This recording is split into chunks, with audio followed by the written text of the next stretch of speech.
Halo teman-teman, kali ini aku mau presentasi tentang pemanfaatan multimedia dalam dunia pendidikan, khususnya di era pandemi. Sebelumnya, perkenalkan nama aku Sabrina Suha. Kalian bisa panggil aku Sabila. Lalu kita bakal masuk ke pengertiannya pemanfaatan multimedia dalam kehidupan. Pengertiannya adalah memanfaatkan penggunaan komputer untuk menyajikan dan menggabungkan teks, suara, gambar, animasi, audio, dan video dengan alat bantu dan koneksi sehingga pengguna dapat melakukan navigasi, berinteraksi, berkarya, dan berkomunikasi dalam semua bidang kehidupan manusia. Contoh-contohnya apa aja ya dalam bidang kehidupan itu? Contoh-contohnya itu ada di bidang kesehatan dan kedokteran, lalu ada di bidang bisnis, ada di bidang teknik, ada di bidang ilmu dan pengetahuan, ada di bidang seni dan hiburan, ada di bidang transportasi dan komunikasi, lalu ada di bidang pendidikan. Nah, kalau sekarang kita bakal bahas tentang pemanfaatan multimedia di bidang pendidikan yuk. Yang pertama, pengertian multimedia dalam pendidikan itu adalah seperangkat hardware maupun software berbasis teknologi digital untuk menyampaikan pesan informasi dari guru ke murid, dari murid ke murid, atau mungkin dari murid ke guru untuk mempermudah penyampaian materi, praktik, dan penilaian.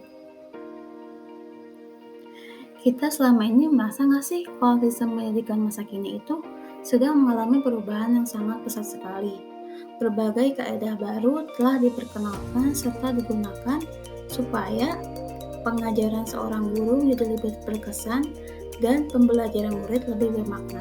Sejak beberapa tahun yang lalu, kaedah pengajaran dan pembelajaran berbantukan komputer telah mulai diperkenalkan dan ini dengan era teknologi itu maklumat dan komunikasi yang sangat pesat.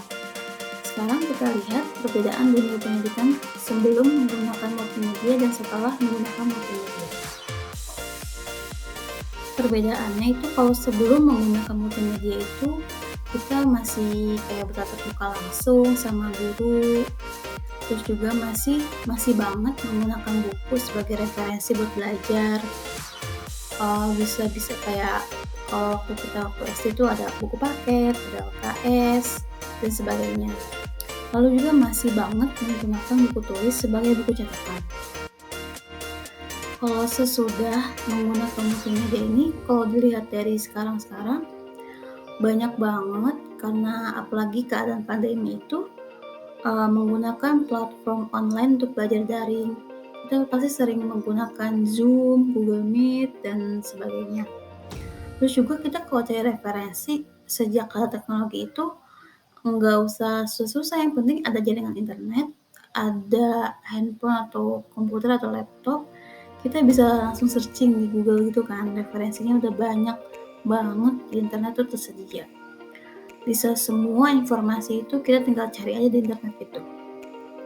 Terus juga sekarang tuh banyak banget orang mulai mencatat itu, mulai catat-catat di kayak tablet gitu, terus kayak di Word, terus juga kayak di Word-nya dibikin biar kita nggak usah langsung ketik gitu, pakai suara guru aja bisa kerekam, terus bisa langsung ketik di Word-nya langsung kayak gitu.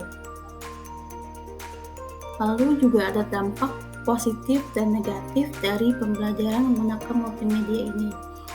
Kalau dampak positifnya, siswa atau mahasiswa itu nggak bakal mudah bosan karena hanya tidak dihadapkan hanya pada buku teks. Karena kalau dulu kan kita kalau zaman SD itu masih banget buku ya, HP juga masih belum secanggih sekarang. Itu buku benar-benar banyak banget sampai males banget lihat buku gitu. Terus juga suasana pengajarannya itu, dan sekarang itu kan kita nggak cuma buku ya, ada referensi di YouTube, ada juga platform kayak Ruang Guru, kayak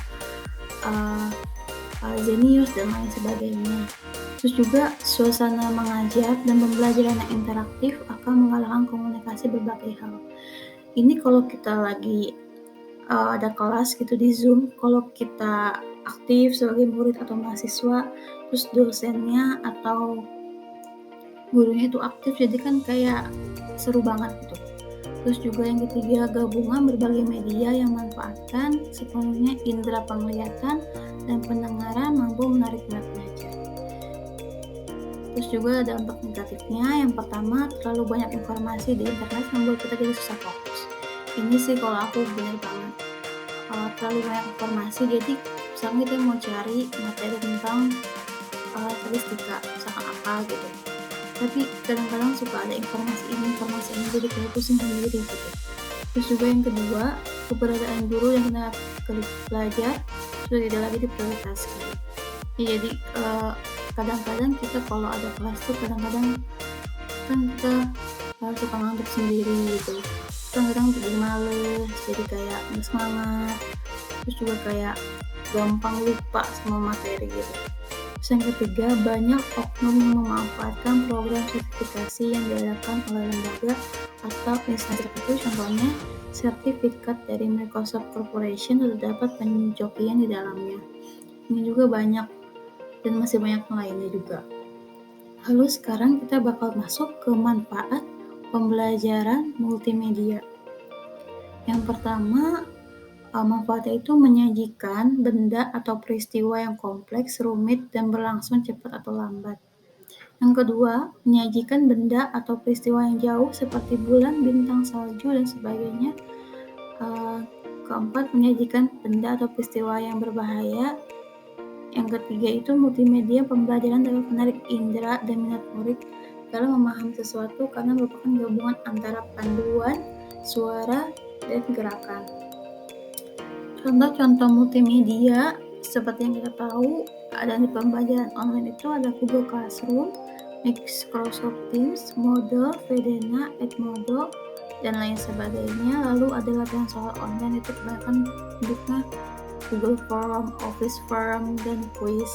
Terus juga ada media pembelajaran berbasis web, ada WordPress, EduBlogs, Blogspot, Google Site, dan lain sebagainya. Ada juga yang media pembelajaran online berbasis game kayak M-Edukasi, Kemdikbud, games pembelajaran di Play Store atau App Store.